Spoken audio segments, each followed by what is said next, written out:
Narito ang malalaki at makabuluhang balita ngayong araw. Hataw Balita ngayon. Iniulat ng Department of Foreign Affairs o DFA na walang nadamay o nasaktang Pilipino sa nangyaring pag-atake sa Moscow, Russia nitong Sabado, March 23. Ayon kay DFA spokesperson Teresita Daza, na-validate nito ang impormasyon matapos itong kumpirmahin ng Philippine Embassy sa Moscow. Inabisuhan na ng ahensya ang Filipino community doon na gawin ang mga kailangang pag-iingat at paghahanda kasunod ng naturang insidente. Hataw Balita ngayon. Tatlong personnel ng Philippine Navy ang naiulat na nasaktan sa nangyaring water cannon o pag-water cannon ng Chinese vessel sa Philippine supply vessel na magsasagawa sana ng rotational and resupply o RORE missions nitong Sabado, March 23. Hindi naman nabanggit ni National Security Advisor Eduardo Anyo kahapon, March 24, ang natamong injuries ng mga Pinoy sailors sa insidente. Binigyan diin ni Anyo ang naging agresibong aksyon ng China kahit na isang ordinaryong RORE mission ang isinagawa ng mga Pinoy sa lugar. Hataw Balita ngayon. Tinulugsa ng Estados Unidos ang nangyaring pag-water cannon ng China sa Philippine supply ship sa isinagawang RORE mission nitong Sabado, March 23. Sa isang pahayag, tiniyak ni U.S. State Department spokesperson Matthew Miller ang commitment ng United States sa Mutual Defense Treaty o OMDT nito sa Pilipinas. Iginiit din na nakapagdudulot ng gulo sa rehiyon ang ginawang aksyon ng China dahil sa ipinakita nitong malinaw na pagsasawalang bahala sa international law. Hataw Balita ngayon. Inumpirma ni Attorney Ferdinand Topacio na mananatili pa ang kanyang kliyente na si expelled Congressman Arnie Tevez ng 15 araw sa Timor-Leste. Kasunod ito ng desisyon sa isinagawang trial sa isang local court sa bansa noong March 23. Ayon kay Attorney Topacio, itong dahilan kung bakit umuwi sa Pilipinas sa mga kinatawan ng National Bureau of Investigation na hindi dala si Tevez. Maghahanap din anya ang legal team ni Tevez in Timor-Leste ng ibang legal moves, kabilang na ang pagdadala ng kaso ni Tevez sa United Nations Commission on Human Rights. Hataw Balita ngayon. Mas paiigtingin at hihigpitan ng Philippine National Police o PNP ang kampanya laban sa mga illegal o kolorum na sasakyang pandagat o vessel para sa inaasahang dagsa ng milyong pasahero sa mga pantalan sa long holiday. Inatasan ni PNP Chief General Benjamin Acorda Jr. kahapon, March 24, ang mga maritime police na tulungan ang Philippine Coast Guard o PCG ang paghuli sa illegal na passenger vessel para sa kaligtasan ng mga pasahero. Titiyakin din ng mga police personnel ang kanilang tulong sa PCG sa pag-monitor ng mga overloaded na sasakyang pandagat.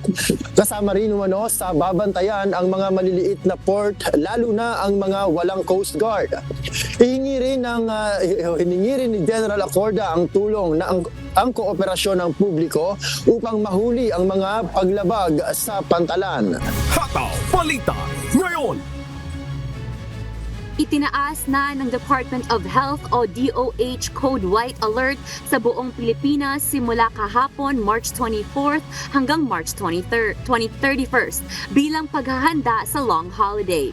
Ayon kay Health Secretary Ted Herbosa, ang nasabing hakbang ng ahensya ay tugon sa utos ni Pangulong Ferdinand Marcos Jr. na gawing handa ang mga ospital sa bansa sa maaaring mangyaring medical crisis o anumang pangailangan.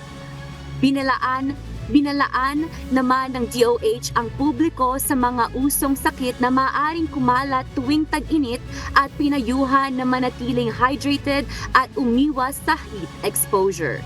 Hataw Balita ngayon. Inaasahan ng Department of Health o DOH na darating sa bansa ang halos 1 milyong bakuna para sa sakit na pertussis sa darating na buwan ng Hunyo o sa kalagitnaan ng taong ito. Sa isang panayam, ibinahagi ni Health Undersecretary Eric Tayag na umorder na ang Pilipinas ng 800,000 to 1 million doses ng nasabing bakuna. Sa kasalukuyan, bagamat mayroon pa anyang natitirang supply ng gamot, maaari umanong gumamit muna ang mga naapektuhan ng sakit ng antibiotics pansamantala. Hataw Balita ngayon. Inanunsyo ng Department of Health o DOH nitong Sabado, March 23 na maaaring umabot sa 500,000 ang bilang ng Human Immunodeficiency Virus o HIV sa bansa pagpasok ng taong 2030. Ayon kay DOH Undersecretary Eric Tayag, tumaas sa 50 ang mga naitalang kaso kada araw na nagkakaroon ng HIV sa Pilipinas kumpara sa dating record na 6 cases a day. Nagkaroon aniya ng pagtaas ng kaso sa age bracket na 15 to 24, ngunit ang majority ay nananatili sa age group na 25 to 34. Ibinahagi ng DOH ang kanilang kampanya para sa regular na pagpapatesting. Kabilang din ang HIV testing sa DOH program na Bagong Urban Care and Ambulatory Service o BUCAS Center para makapaglingkod sa mahihirap na sektor. Hataw Balita ngayon.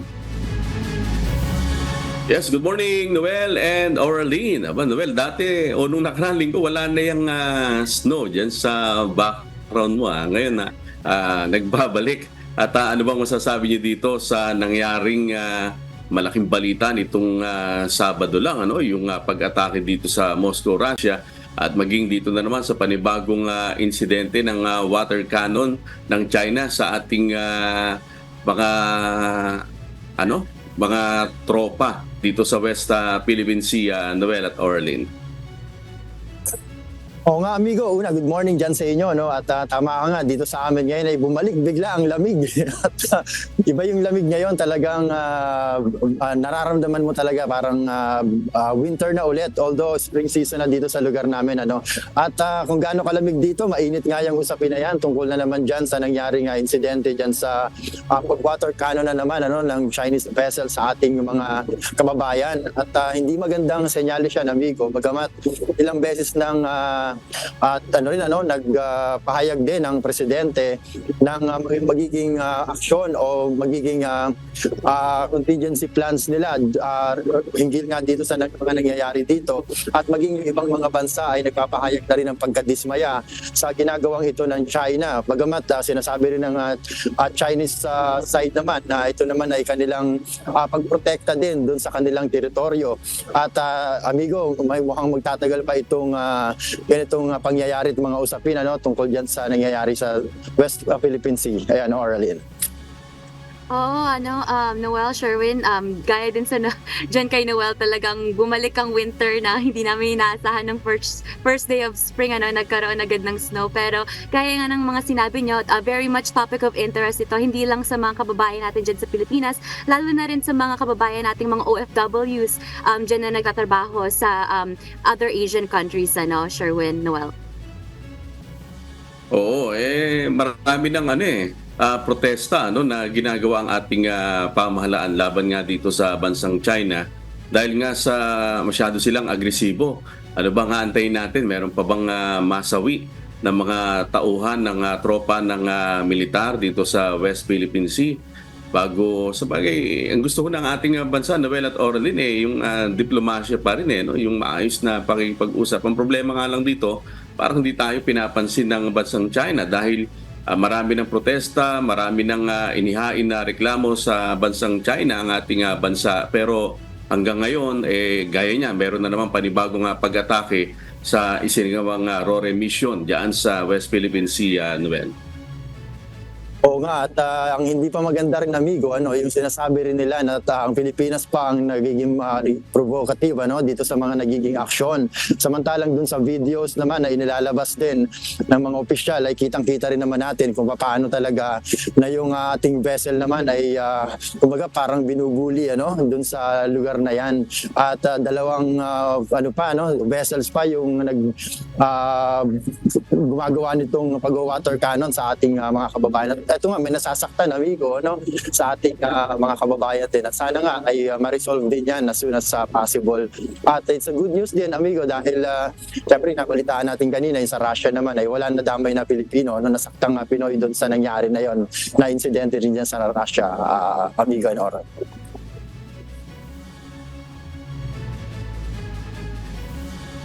How about you, Oralyn? Oo, gaya nga ng sinabi ni Noel, Sherwin, it's good news na walang nasaktang Pinoy. But of course, it's always of interest para sa mga kababayan natin dahil meron tayong alam na mga OFWs as well in those countries. Kahit sa Russia, talagang may mga Filipinos everywhere around the world. Kaya aabangan ng ating mga kababayan ng mga updates regarding those events. Sherwin, Noel.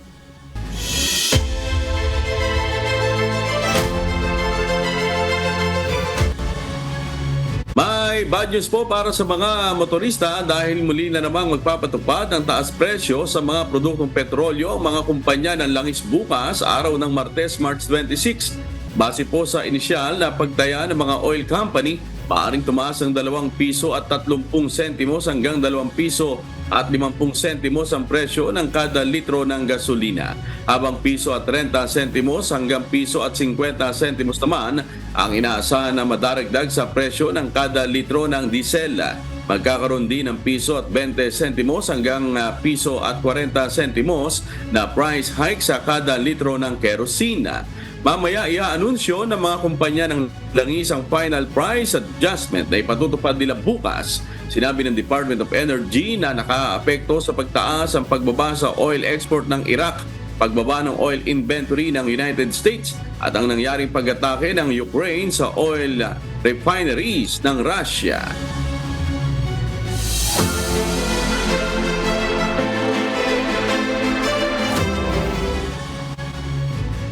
Nakatakdang buksan na sa publiko ang nasa 3 palapag na Mega Health Center sa Cavite City. Inaasahan na kayang magserbisyo ng nasabing pasilidad sa nasa 100 pasyente kada araw. Si Benedict Samson humahataw. Hataw Balita ngayon. Matapos ang halos 2 taong konstruksyon, buo na ang 3 palapag na Cavite City Medcare Mega Health Center. Pinasinayanan na ng Department of Health o DOH katungan lokal na pamahalaan ng ribbon cutting na Mega Health Center noong Biyernes, March 22. Mayroon itong 100 hospital beds capacity at nakahandang magbigay ng serbisyo sa mga bata, senior citizen at mga buntis. Sa isang pahayag, sinabi ni DOH Secretary Ted Herbosa na sa ganitong paraan, maaabot at mapalalakas ang universal healthcare system sa bansa. Nangako rin ng kagawaran na susuportahan nila ang paglalagay ng kompletong kagamitan para sa naturang pasilidad. Bukod sa health facility, pinasinayanan din ang bagong ambulansya na magagamit ng ating mga kababayan. Matapos ang ribbon cutting, inaasahan na sa susunod na buwan ay bubuksan na ito sa publiko. Benedict Samson, humahataw sa balita ngayon.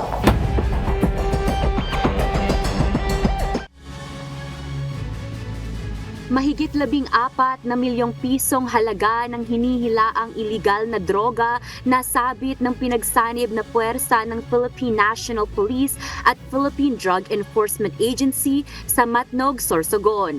Ang illegal na droga na tuklasang nakalagay pa sa T-bag. Si Jerry Galicia humahataw. Hataw Balita ngayon.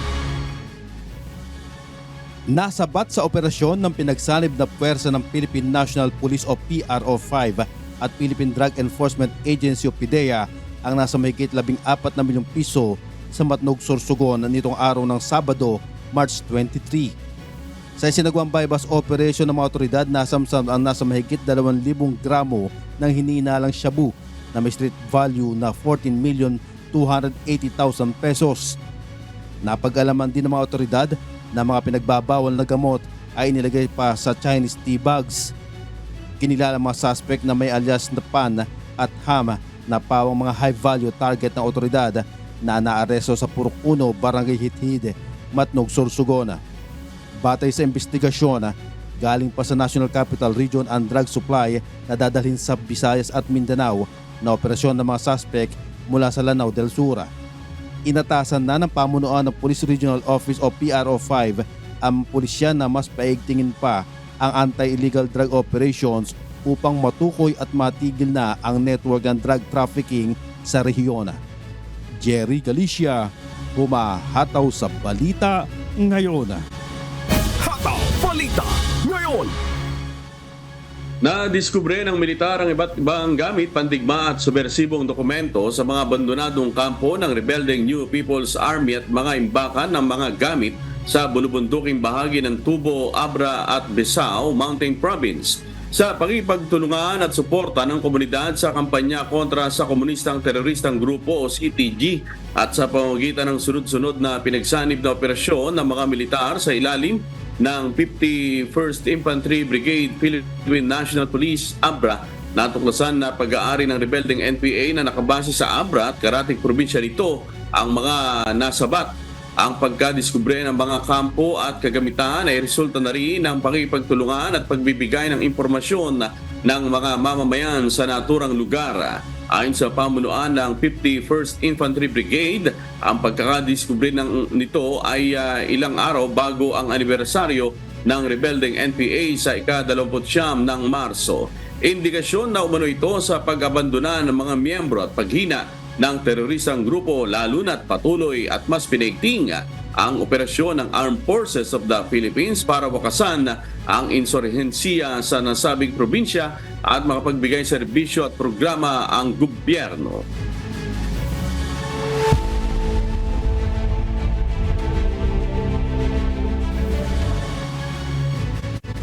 Lilimitahan na sa kauna-unahang pagkakataon ang bilang ng mga pumapasok na temporary residents sa Canada.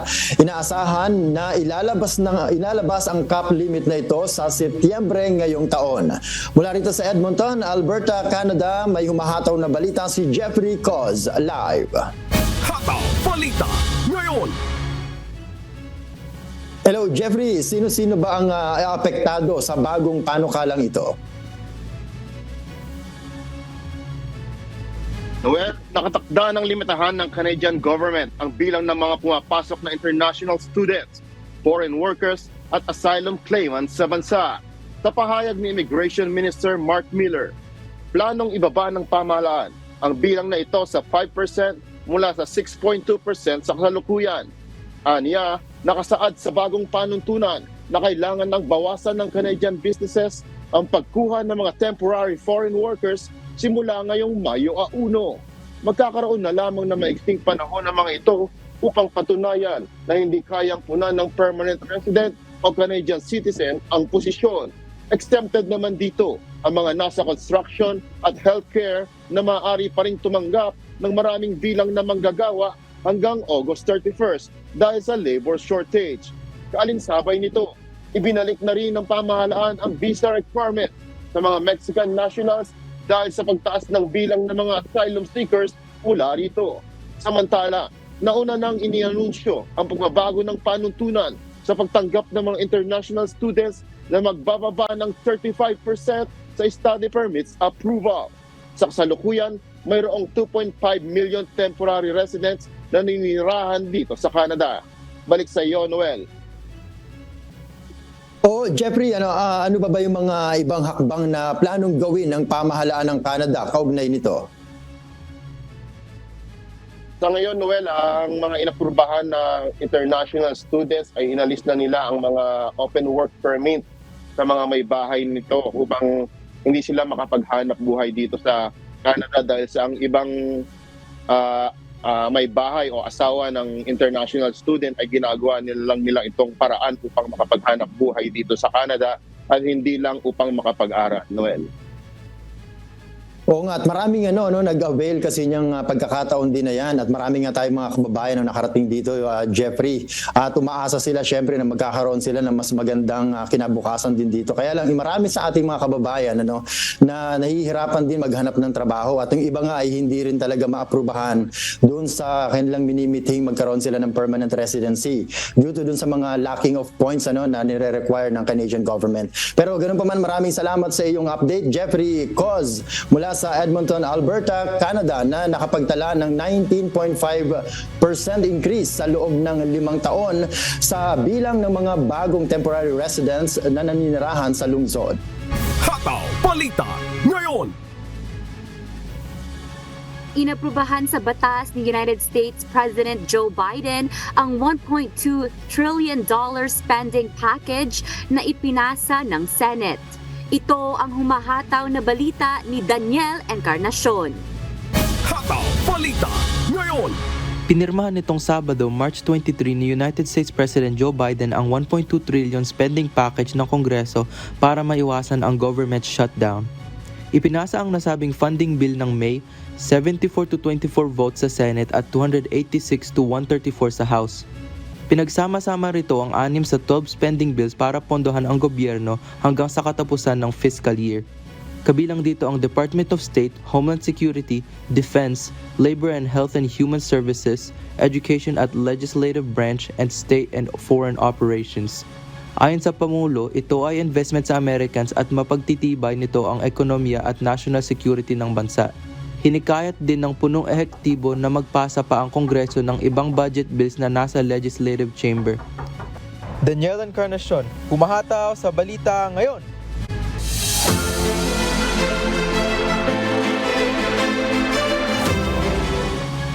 Nagbigay ang Department of Agriculture o DA Central Luzon ng komprehensibong tulong para sa mga onion farmer na naapektuhan ng pananalasa ng army worms infestation. Si Danny Munar humahataw. Hataw Balita ngayon.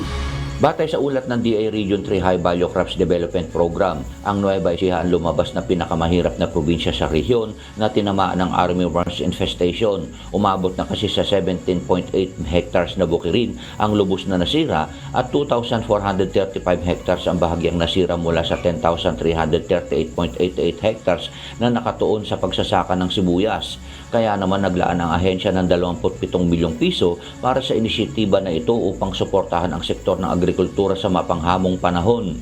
Ayon kay DA3 Regional Executive Director Dr. Eduardo Lapos, nasa 749 na onion farmers na ang kanilang nasasanay sa paggamit ng epektibong pamamaraan sa pagkontrol ng peste sa pamamagitan ng paggamit ng Fenomon Lure. Nasa 72 sachet ng Fenomon Lure at 50 plant growth enhancer na may insecticidal content ang kanilang inaipamahagi sa apektadong magsasaka. Ito'y para mabawasan ang epekto ng pest infestation upang mapangalagahan ang kabuhayan ng mga lokal na magsasaka at tiyakin ang katatagan ng supply ng sibuyas sa merkado. Nakatakda ring ipamahagi ng DA ang buffer stock ng red and yellow Granex onion seeds sa katapusan ng Marso. Tiniyak naman ng ahensya na patuloy na magpapatupad ng mga programang magpapaangat at makakatulong sa isang matatag at maunlad na sektor ng agrikultura sa bansa. Danny Munar, humahataw sa balita ngayon.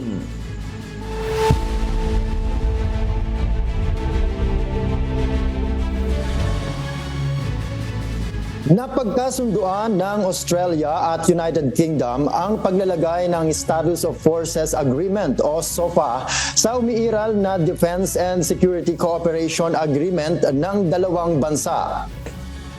Ito ang kauna-unahang kasunduan na nilagdaan ng UK sa isang non-NATO member. Ito ang humahataw na balita ni Danny Delieva. Hataw Balita ngayon. Ginanap ang press conference ng taunang Australia-United Kingdom Ministerial Consultation o OCMIN talks noong Biyernes, March 22, 2024 sa Adelaide, Australia. Dumalo sa nasabing konsultasyon sina Australia Deputy Prime Minister at Defense Minister Richard Marles at Foreign Affairs Minister Penny Wong at United Kingdom Secretary of State for Foreign, Commonwealth and Development Affairs David Cameron at Secretary of State for Defense Grant Shapps. Isa sa napagkasunduan ng mga opisyal ay ang pagsusulong ng Status of Forces Agreement o SOFA sa umiiral na agreement between the Government of Australia and the Government of the United Kingdom of Great Britain and Northern Ireland for defense and security cooperation.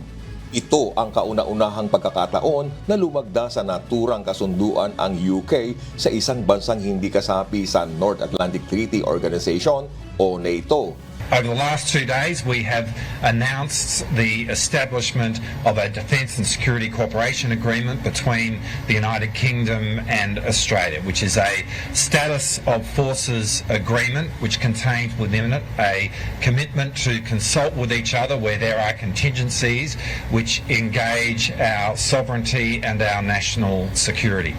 Makatutulong ang SOFA upang harapin ang mga hamon na kinakaharap ng Indo-Pacific region sa kasalukuyang panahon.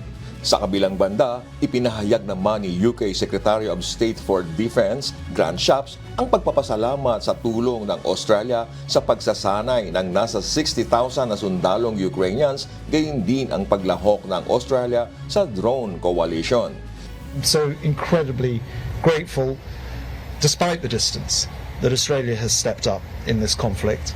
The training of those Ukrainian troops in the UK, what we call Operation Interprex, and here is Kudu, I think, Kudu maybe, is hugely welcome. We've now trained overall, since before the war, over 60,000 Ukrainian troops.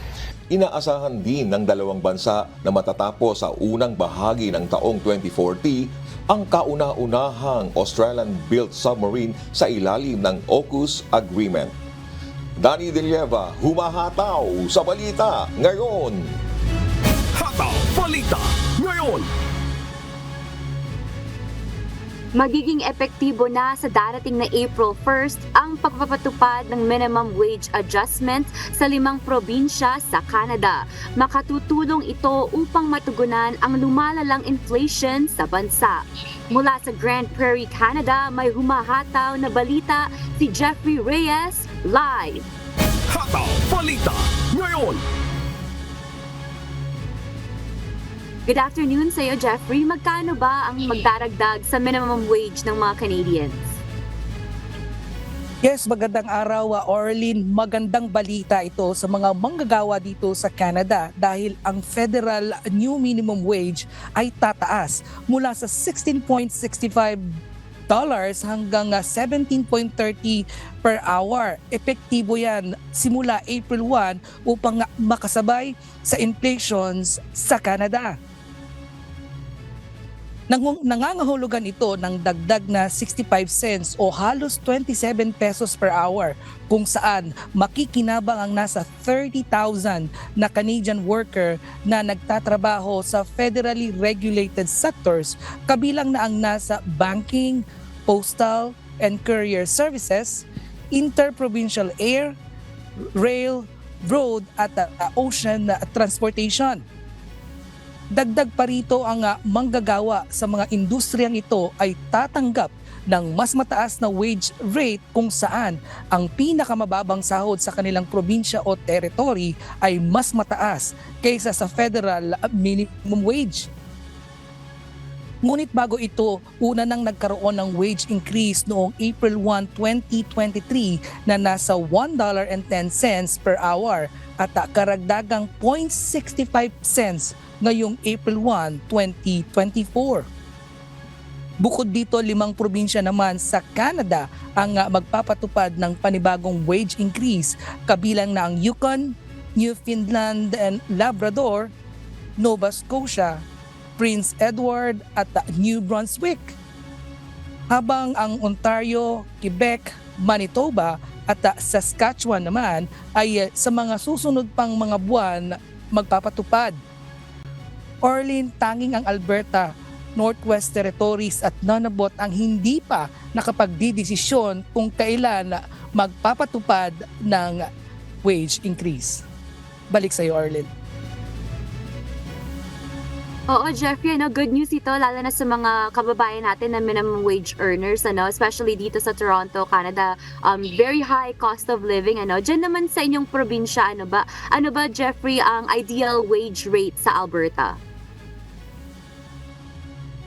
Arlene, ayon nga kay Megan Reid, Executive Director ng Vibrant Communities sa Calgary, upang makamit ang disenteng pamantayan ng buhay lalo na sa mataas na inflation, ay nararapat nga na sumasahod ang ordinaryong manggagawa at least $23.60 per hour upang mas matugunan nga nito ang pangangailangan ng kanilang pamilya. Arlene. Okay, Jeffrey, yan medyo malayo pa no from that $17 that you mentioned earlier, pero aabangan namin kung ano pa yung magiging update dyan sa mga wages dyan sa inyo and especially all across Canada. No? Salamat, Jeffrey Reyes mula sa Grand Prairie, Canada. Hataw Balita ngayon. Magdadalang back-to-back na winter storms ng mas maraming snow kumpara sa naibagsak noong buong winter sa Midwest USA. Ito ang humahataw na balita ni Abby Valdez. Hataw Balita ngayon. Nagdala ng snow, ice at matitinding bagyo sa Central United States ngayong weekend ang back-to-back na winter storms kung saan ang ilang lungsod ay nakatanggap ng kasing dami ng snow sa isang buong winter. Nagbagsak ang unang bagyo ng snow na mula 2 hanggang 5 pulgada sa mga lugar mula Northern Plains hanggang Great Lakes mula gabi nitong Huwebes hanggang umaga ng Biyernes bago lumipat ang bagyo sa Northeast noong Sabado, March 23. Dumating ang pangalawang bagyo sa Central US noong Linggo at ito ay inasahang magdadala ng mas higit at mas matagal na epekto kung saan ang snow ay babagsak sa Rockies hanggang Midwest at lalakas bago lumipat sa Rockies. Maliban sa snow ay inaasahang magdadala rin ang pangalawang bagyong ito ng wind gust na lampas sa 60 miles per hour, hail na mas malaki kaysa quarters at posible ang ilang buhawi. Ang bagyo ay magsisimula bandang hapon ng Lunes mula Texas hanggang Arkansas. Tatawid ito sa silangan bandang gabi bago lumipat patungong timog sa Martes. Abby Valdez, humahataw sa Balita Ngayon.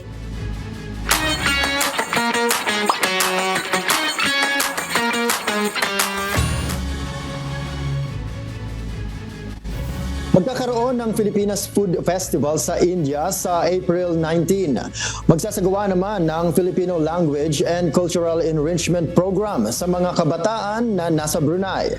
Ito ang umahataw na balita ni Lynn Perez. Hataw Balita ngayon. What's up, kabayan? Sarado ang Philippine Consulate General sa Osaka, Japan sa March 28 at 29. Muli magbubukas ang konsulado sa April 1st. Maaari namang tumawag sa consulate hotline sa 0904-0367-984 kung may emergencies. Inaanyayahan naman ang mga kababayan natin sa India na makiisa sa isasagawang Filipinas Food Festival. Libre ito at gaganapin sa April 19 sa Philippine Embassy Grounds, New Delhi, India. Magsasagawa naman ng Consular Outreach Mission sa Port St. John, British Columbia sa April 20 at 21, alas 9 ng umaga hanggang alas 5 ng hapon.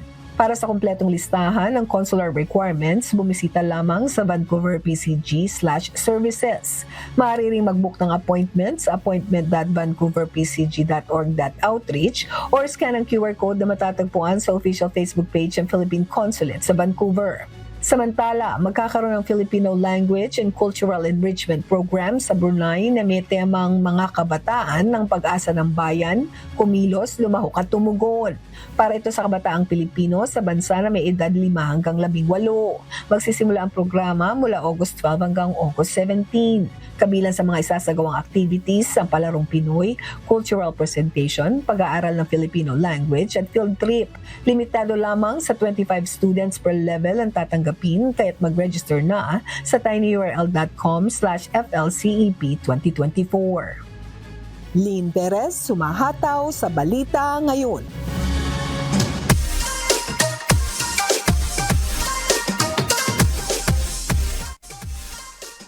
Ito na ang hindi natin makalilimutan ng pinakaabangan nating lahat. Noel, pwede bang bumate?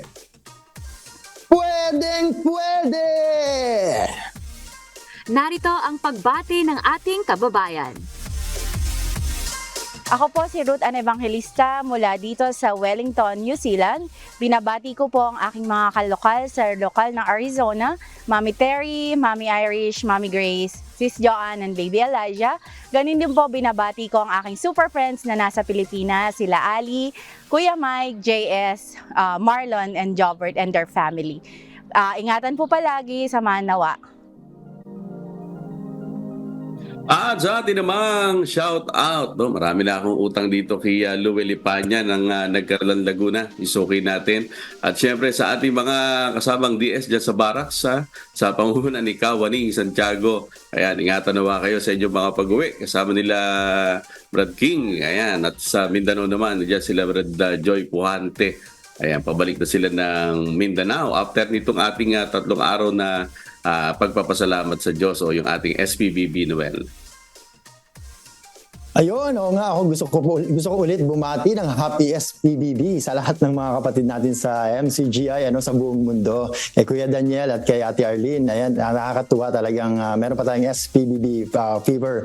At ganoon din, nag-aantay kita sila ng shoutout sa atin, si Brad Bert and si Hilda Mendoza dyan sa Rainbow Lake. Ganoon din si Eileen Catalan, si Grazil Lumabong, kay Nanay Nieves Yaya, ganoon din kay Nanay Rosario Almazan, kay Madel and Abong Garcia, kay Bebot and Hernan Galicia, kay Eileen and Jess Torres, kay Louie and Cora Romanes, kay JR and June Galang. Ganun din kay Vince and Carmela de la Cruz dyan sa Toronto, sa aking mahal na asawang si Arwina.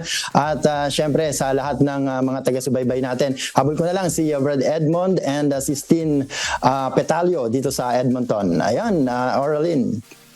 Oo, Noel, Sherwin, tuloy pa rin ang SBBB Feels. Kaya happy SBB po sa lahat. At binabati ko po ang aking Tita Rose at Lola Linda sa Tondo ng happy birthday. As well as kay Sis LJ Esteban po sa Scarborough, Canada. Happy Sabbath anniversary. At binabati ko na rin po ang MCGI Youth. Happy International Youth Convention Grand Finals Bible Festival po.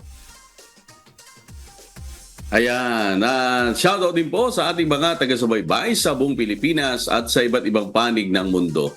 Ganoon din po sa mga tagapakinig ng Hataw Balita ngayon sa Radyo Libertad 1350. Isang mahalagang anunsyo po para sa ating mga kasambahay, ipinababatid po namin sa inyo na wala po munang operasyon ng MCGI Clinic sa darating po na Biyernes, March 29, 2024. Kung meron po kayong urgent medical concerns, pwede po kayong tumawag sa MCGI Digital Clinic Hotline sa mga numerong 0915-189-7007 para sa Globe subscribers at 0918-438-8988 para naman po sa Smart at 0943-411-8001 para sa Sun Cellular. Magbabalik po ang normal na operasyon ng MCGI Clinic sa Marikina City sa April 5, 2024, araw pa rin po ng Biyernes. Patuloy po namin kayong inaanyayahan sa muling pagbubukas ng mass indoctrination ng MCGI. Day number 1 na po tayo mamayang 7 p.m. Philippine time sa official MCGI social media accounts. Kabilang ang MCGI channel, ang official YouTube channel ng Members Church of God International. At patuloy rin po namin kayong inaanyayahan na makiisa sa Global Prayer for Humanity tuwing Lunes hanggang Biyernes, alas 9:30 ng gabi. Ito po ay naka-stream ng live sa lahat ng MCGI social media accounts. Ang Global Prayer for Humanity ay bukas po sa lahat, anuman ang inyong relihiyon o lahi. Mga kasambahay, kung may mga istorya po kayong nais balikan sa Hataw Balita ngayon, pwede niyo po itong muling mapanood sa aming mga official social media account. Magtungo lamang po sa UNTV News and Rescue YouTube channel at i-click ang subscribe button. Gayon din sa aming Facebook at TikTok accounts. Mapapanood nyo rin po rito ang iba-ibang mga news programs ng UNTV, pati na ang iba pang video ng nag-iisang public service channel. Kaya tara na, subscribe, like, and share. At sa aming ibabahaging makasalita ng Diyos na ating sandigan mula sa Juan Kapitulo 15, talatang 3. Kayo'y malilinis na sa pamamagitan ng salita na sa inyo'y aking sinalita.